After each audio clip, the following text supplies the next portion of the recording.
در جماعت دهاتی در خط ناحیه فرخور حاصل کشت بربختی این زمین ها در روز پیش جمع‌آوری کرده شد. بعد جمع‌آوری حاصل در این زمین ها کشت تکراری گذرانده شده است. در این ناحیه برای کشت تکراری زمین ها شرایط مساعد فراهم آورده شده، زمین ها با آب پالزی تامین هستند. از چنین امکانیت مناسب استفاده نموده در کشت تکراری زمین ها کشاورزان دو چند مهنت میکنند.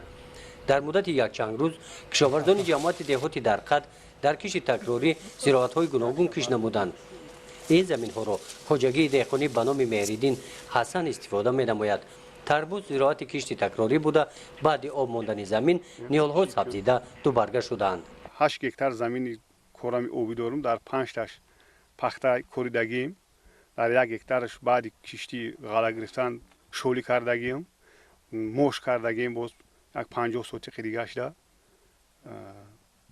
باز در 50 سوتی دیگر کشتی تربوز کوریدیم بعد غله. در همین شب و روز نشنموی کشتی کردگیم چخیلی که دیده ایستودیم، نه تربوز نشنموش بینوید نغزای روش شروع کرد که یک مرتبه نوری‌های مینرالی دادیم، هم شولی هم یک مرتبه نوری‌های مینرالی دادیم، اینا با آهوی دادیم، این روز نصیب کرده باشه.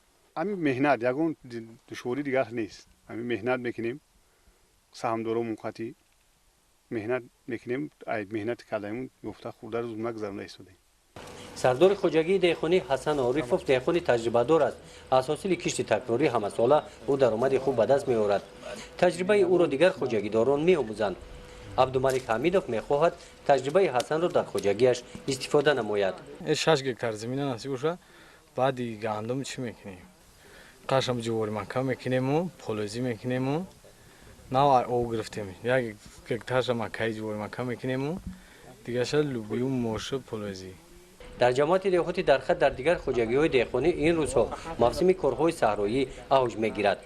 کشاورزان این جماعت دهات در کشت تکراری آب زمین را ثمراناک استفاده نموده زراعت‌های گوناگون کش کرده ایستاده‌اند. در جماعت دهات در خط باید که در میدان‌های خالی شده 638 گکتار کشتی تکراری گذرانده می‌شد. از این زمین‌ها الکی 576 گکتار کشتی تکراری از جمله مکیدون، لوبیاگی ها، پخته و دیگر نمود زراعت ها گذرانده شده است.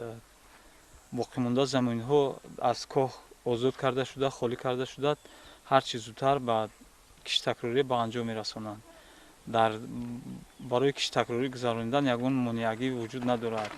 اساساً آب میرسد. برای همین خواجگیداران هر چیز زودتر برای انجام رساندن کشت کوشش و غیرت خود را صرف کرده است. مردم الکی فهمیدن که زمین برای ثمراناک استفاده بردن زمین ها کشت تکراری گذراندن و فایده خوب به دست بیارن.